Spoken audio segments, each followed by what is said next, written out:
Hello everyone, my name is Daniel and today we are going to be making Figolli. Figolli are the Maltese equivalent essentially of Easter eggs. They are given around Easter time and they are sweetened pastry which is spiced with lemon zest and orange zest and filled with a thick almond filling. So this is also flavoured with il mazar, which is orange blossom water. It makes it so amazing every single year. They are then decorated in all sorts of different shapes, which usually have an association with spring, but sometimes they're just rocket ships and cars and mermaids. So I'm really looking forward to making these today. So maybe you can even make them yourselves. I would absolutely love that if you did. Yeah, so let's get started.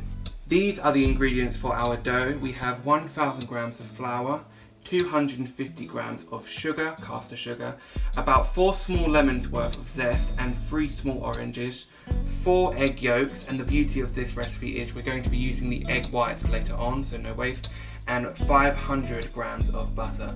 So this is what's going to go into our dough, and let me show you how we're going to put it together.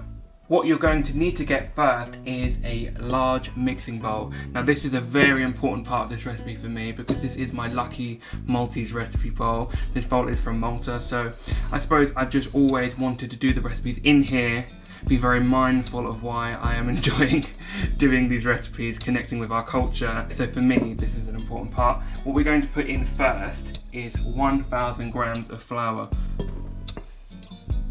The beginning of this recipe is very similar to a traditional crumble in the way that we add in the butter and we start to use our fingertips to create breadcrumbs.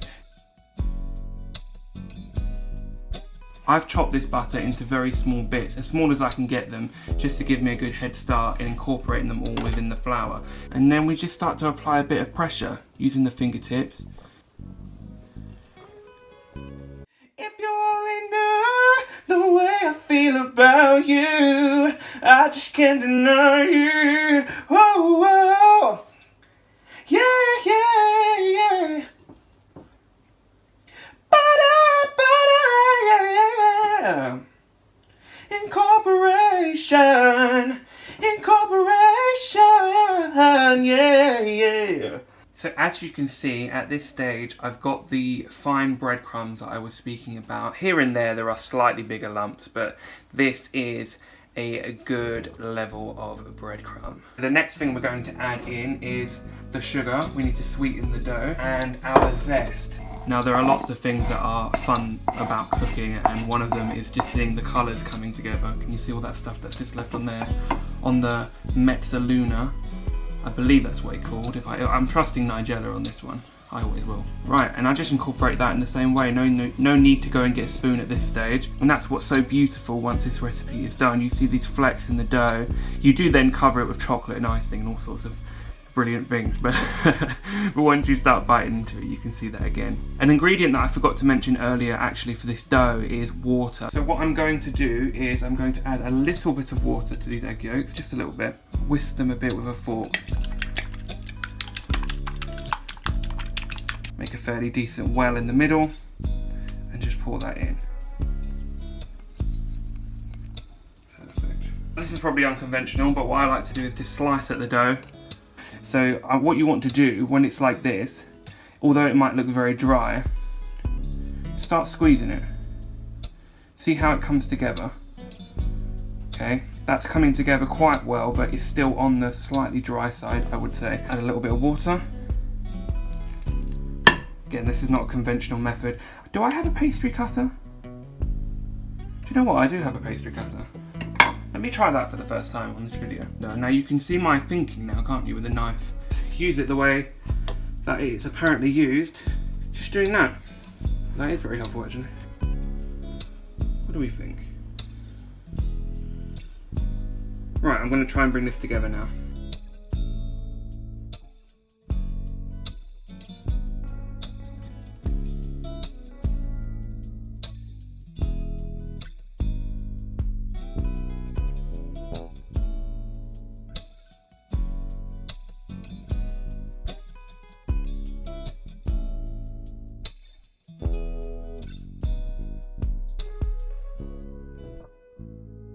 We're going to turn out this beautiful dough onto the surface, just so it's somewhere that we can get at it a bit easier. Cut it in half so that it's a bit more manageable. Put it somewhere in the fridge so we have the batches.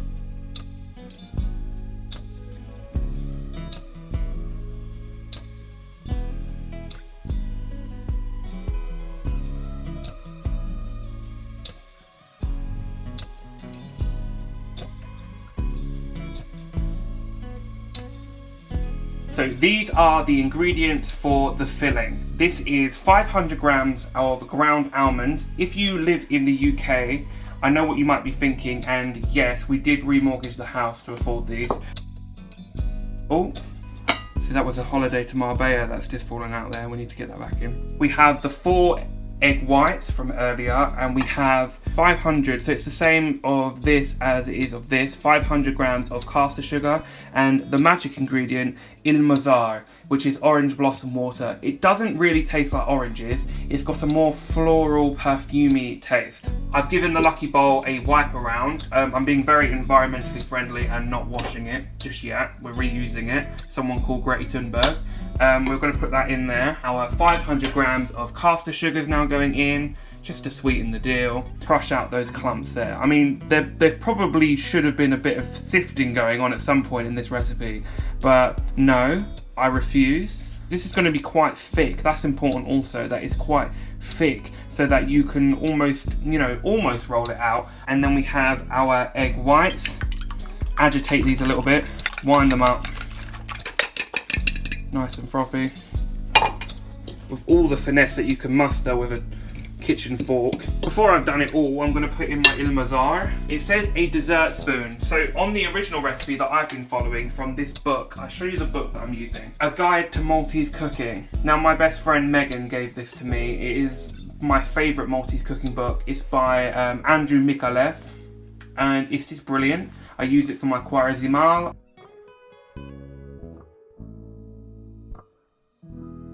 When else do you eat something that has orange blossom water in it? If it's not going to absolutely taste of il mazar now, when is it going to taste of it? So I'm putting in basically another dessert spoon.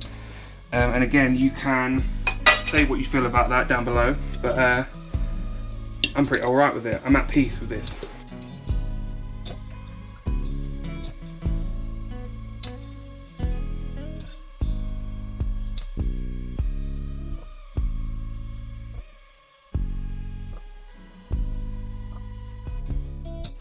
So these are shapes, hopefully you know that already. This is a butterfly, this one's a bone for Ardam Talmatin, which is dead man's bones, which sounds very nice, but it's around Halloween time that you make those. And this is the egg shape that we're going to be using. Just a nice sort of mid-range size, it's not too big. It probably is a bit big to have all to yourself in one go, but you just keep coming back to the kitchen, cut a bit off, pretend that you're not eating the whole thing, and then you've had 2 in the space of a day. So yeah, we're going to roll out this and then we're going to cut out some shapes.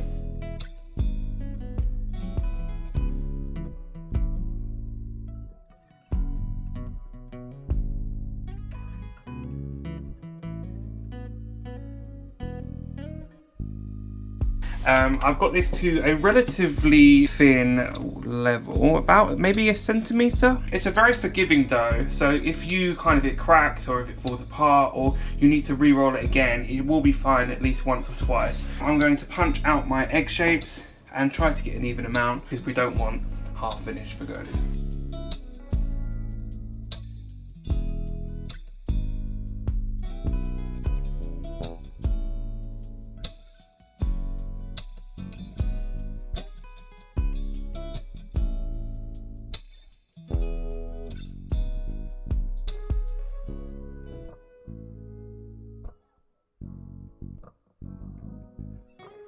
Put that there. We're going to start with this one. What I'm going to do, and I do this usually with the top one as well, just so that it lays a little bit better over the filling, is I'm just going to very lightly roll it a little bit more. I don't really want to lose that egg shape. We have our filling here. It's nice and thick. It's been in the fridge. So you should be able to pick up some filling, just like that, and start to form it in the shape that you would like. And just like that. Right, so like I said, I like to roll this out a little bit bigger, just because it needs to go over the filling somewhat. Just pinch it together, and we're going to bind it using water. Fancy, a little bit of water. Lay it over the top to start pinching. Kind of get the air out a bit. Pinch it down at the edges. Make sure we're achieving that egg shape. But as you can see, that's basically an Easter egg shape. And we'll make that more obvious with our decoration.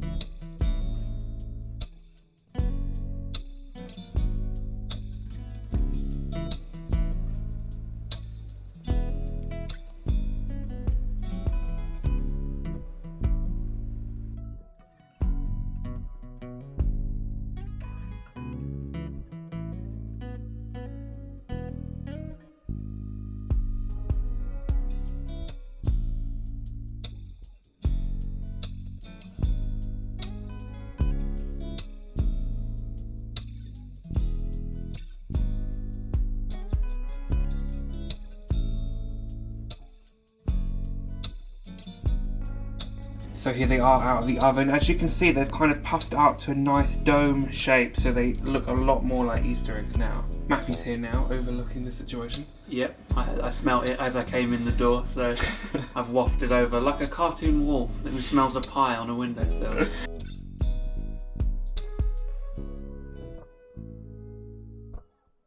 We're moving on to decorating. This is something that I would never ever claim to be my strength.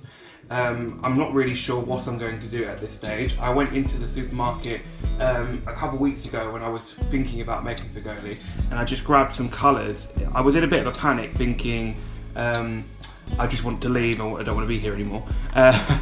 So I've got some pretty interesting combinations of colours. I'm going to have to think about how I'm going to make these come together. I think you just mix water with this, and it's actually going to be like a fondant that you can roll out and then cover seamlessly the eggs. But how good do these eggs look, guys?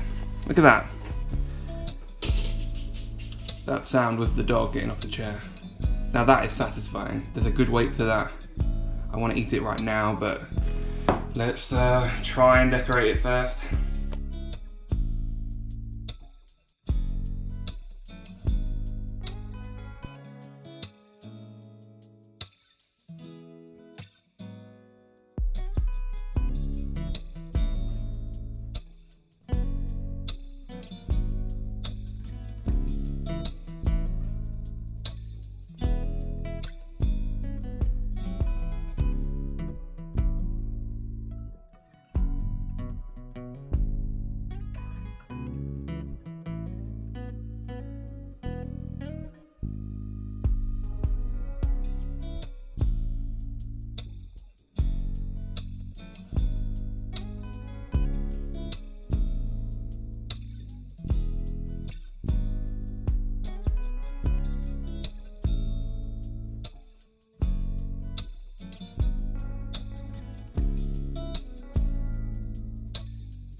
Yes!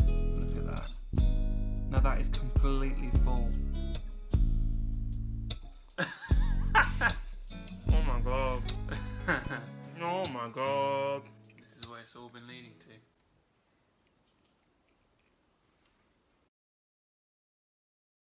It's the thickness for me. Thank you for watching this. Oh my gosh, so good. Yep. Okay, so these are the finished Figolli. This one looks a bit like a dinosaur egg. As you can see, the rest of them have Maltese crosses on them. Yeah, I did say it wasn't going to be the most shining, glorious part of this video, the decoration, but to be honest, they look quite alright. I like the colours, and we need to send them off today so that the family will get them in time. So these are Figolli. I hope you enjoyed watching this video and seeing how they are made. Matthew, do you want to shout out anything from over there? Big up yourself. One love to everyone out there. Yeah, thanks for watching this video, guys. We'll see you again soon.